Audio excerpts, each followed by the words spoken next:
You're on a date you waited 3 weeks for. It's going well, you're laughing, the conversation runs by itself, and then you finish a sentence and she says nothing. A second passes, 2. By the third, you feel your face go hot. Your heart speeds up. One thought runs through your head. I said something stupid. I've ruined this. By the fourth second, you blurt out the first question you can think of, just so it isn't silent anymore. 4 seconds. That was enough to set off an alarm in your body as if your life were in danger. And it isn't your fault. The same alarm fires in everyone at exactly the same second. So what is it you're actually afraid of? Stay in that silence at the table for a moment because more is happening in it than you think. Start with this. Those 4 seconds aren't random. Someone counted them. In 2011, a team at the University of Groningen showed people a recording of a conversation. In one version, it ran smoothly. In the other, someone finished a sentence and 4 seconds of silence fell before the talk moved on. Exactly the pause you had at that table. That was enough. The people who saw that pause felt more rejected and judged the whole conversation more harshly. 4 seconds. Less than it takes to pour yourself a glass of water. And here is the first thing that shouldn't work this way. When those people were asked afterwards how much time passed between the lines, they answered the same, whichever version they saw. Nobody consciously noticed the silence, and yet they felt it. They reported more rejection without knowing anything had happened at all, which means that at that table you reacted to something your awareness never even registered. So what is it, if it works below awareness? In the same second she goes quiet and you think, I've ruined this, something fires in you. The dorsal part of the anterior cingulate cortex and the insula. These are the regions that switch on when your body is in pain. Social rejection, according to leading research, runs on the same network as physical pain, not a separate one. Neuroscientists explain it simply. When we evolved, no separate alarm for loneliness was built from scratch. The attachment system wired itself into the pain system that was already there. To your brain, being rejected and cutting your finger are the same category of event. And those 4 seconds of silence, the brain reads as a micro-rejection. A tiny dose of that same pain. Nobody hurt you. She didn't get up and leave. Only a pause fell. And your body reacted as if a tiger had walked into the room, which leaves the question of why a pause in a conversation would be a threat at all. Your body at that table doesn't know it's the 21st century, and this is only a date. It reacts the way your ancestor's body reacted.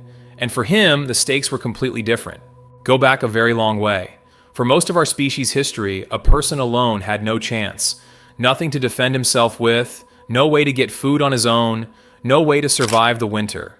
Everything depended on one thing, on whether the group kept you with it. Exclusion wasn't an unpleasantness. It was a sentence. A person cast out of the tribe usually didn't live to the next season. So a sensor evolved in us. A very sensitive radar tuned to one signal. Do they still want me? And the simplest proof that the group accepts you is a flowing conversation. When words go back and forth without a stumble, you're inside. You're taken in. Silence is the first sign that something in that has jammed. So your brain didn't hear an absence of words at that table. It heard the first sign that you might be falling out of the group. Your body reacted to that silence on the date the way your ancestor's body reacted to the moment the tribe turned its back on him. And this is the point where the whole thing has to be turned around, because it feels to you like you were reacting to now, to this particular person, to maybe having said something stupid, to the date falling apart. You weren't reacting to now. You were reacting to something that stopped being true thousands of years ago. Today, 4 seconds of silence mean nothing. You don't fall out of any tribe.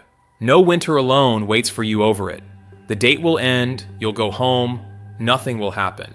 But your nervous system doesn't know that. It got a sensor designed for a world where being alone really did kill, and it still uses it, though the world has changed. The panic you felt at the table was real. It just measured a threat that no longer exists. And once it's an old sensor and not your character, one thing changes in how you think about yourself. Because there's a second layer, and it shows that even the moment you crack isn't entirely yours. 4 seconds is a limit measured on people from the Western world. In Japan, a comfortable silence in conversation can last over 8 seconds, and it bothers no one. Same brain, same cingulate cortex, same pain circuit.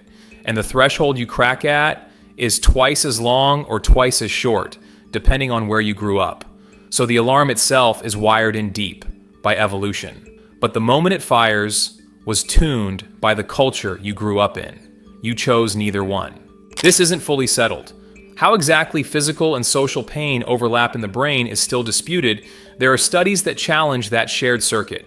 How much of this reaction is common to the whole species, and how much is learned in one place isn't resolved either. The direction is certain. This panic isn't about the conversation. It's about belonging, and its settings were fixed before you got to decide anything. That's why at that table, you did the thing that looked strange from outside. You blurted out the first question you could. You asked whether she'd seen the weather for next week. You didn't do it to say something. You did it to fill the hole where your brain heard the signal of exile. That wasn't talkativeness. That was putting out an alarm. You thought you were afraid she wouldn't like you. You were afraid of something much older, that you'd be left alone. And once, that really meant death. And the next time that silence falls at the table and you feel you have to fill it, try for a moment not to sit out those 4 seconds. You'll feel exactly what someone felt standing at the edge of the camp, not knowing if they'd be let back to the fire. Nothing threatens you. Nobody is casting you out. Across from you sits another person who in that same silence is feeling, most likely, exactly what you are. Silence in a conversation was never awkward. It was a sentence, and your whole life you hush it, sentence after sentence, so as never for a moment to hear how afraid you are of being left alone.